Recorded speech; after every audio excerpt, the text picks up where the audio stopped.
Y'all really seem to respond to my boundary episodes. I received so many comments and questions that I decided to respond to one of the themes that arose: unhealthy communication. Do you or people you're close with engage in behaviors that break down communication and lead to more distance in your relationships? If so, this episode is for you. Welcome back to Savvy Psychologist. I'm your host, Dr. Monica Johnson. Every week on this show, I'll help you face life's challenges with evidence-based approaches, a sympathetic ear, and zero judgment. In today's episode, I'm going to share 4 communication errors that can ruin your relationships. These are commonly referred to as the 4 horsemen and come to us from relationship experts, Drs. John and Julia Gottman. They have written several books on relationships, and while they primarily focus on romantic relationships, I have seen these communication assassins in all types of relationships. The first assassin is criticism. Now, I know what you may be thinking. Does this mean I can never express my displeasure in the relationship? No!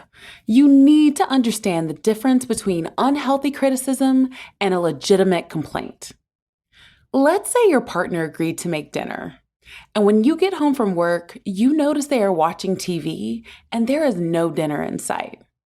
It's completely reasonable for you to express some frustration on them not following through with the agreement. Criticism is different in that people who are critical attack the whole person and don't focus on the behavior and their non-judgmental experience of the behavior. For instance, if I say to my partner, "I'm really frustrated because you agreed to make dinner and this is the second time this has happened this month," that is a complaint. If I say to my partner, "You don't care about me, you're so selfish, how could you forget? You never think about anyone but yourself," that is criticism. Do you see the difference? In one example, I am stating what happened and how it made me feel. And in the second, I am eviscerating the person with my words. When these types of exchanges become pervasive, they can increase in intensity and lead other assassins into your relationship. I want to talk about defensiveness next, as it comes up often in relationships. We've all been defensive at one time or another. In many cases, criticism and defensiveness go hand in hand, because if you feel attacked, dejected, and stressed, you will likely have the urge to be defensive.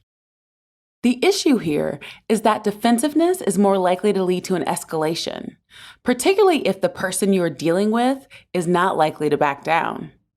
Defensiveness relies on your ability to shift blame to the other person, which doesn't allow for you to communicate in a healthy manner and come to an agreed upon resolution.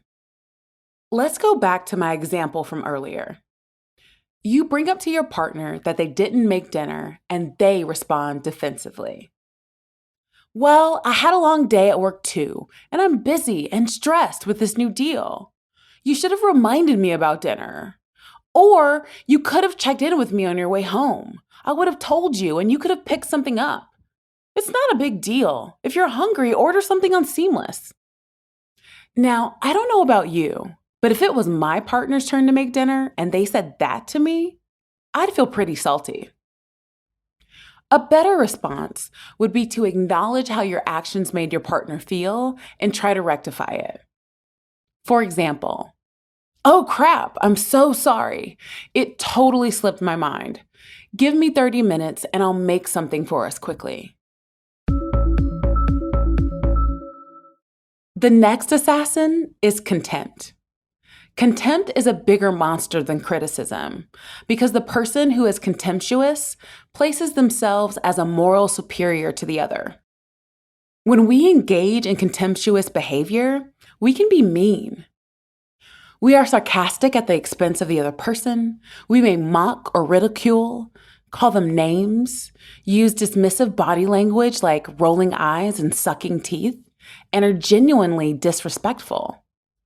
Many times, contempt comes about because one partner has been stewing on negative thoughts about the other for some time. If you're being treated in this way by another person, it's high time to reinforce some boundaries and advocate for yourself. Lastly, we will discuss stonewalling. This assassin shuts down all communication. When you stonewall someone, you withdraw from the situation. This can literally be walking away from the conversation, emotionally shutting down, not responding, or avoiding. One thing to know about stonewalling is that often the person who engages in this behavior is emotionally overwhelmed, and their response is to tap out and stay tapped out. Unfortunately, this will only lead to more problems. If you find yourself susceptible to being psychologically overwhelmed, instead of tapping out, take a timeout. Let your partner know that you can't stay present in the conversation because you're psychologically flooded, and you need to step away for a discrete period of time, like 15 minutes. This will allow you to calm down and be active in the communication process. Remember that conflict in all relationships is necessary. And if you spend all your time avoiding it, your relationship can't heal or grow. Evolution requires friction. You have to be confronted with a problem that isn't easily solved in order to discover new pathways. Which assassin tries to take out your relationships? Let me know on Instagram at KindMindPsych. You can also reach out to me via my email at psychologist@quickanddirtytips.com or leave a voicemail at 929-256-2191. The Savvy Psychologist is a Quick and Dirty Tips podcast. It's audio engineered by Steve Rickyberg with script editing by Adam Cecil. Our podcast and advertising operations specialist is Morgan Christensen. Our digital operations specialist is Holly Hutchings. And our marketing and publicity assistant is Davina Tomlin. And our intern is Cameron Lacey. Follow Savvy Psychologist on Apple Podcasts, Spotify, or wherever you listen to podcasts. That's all for this episode of Savvy Psychologist. Thanks for listening, and I'll see you next week.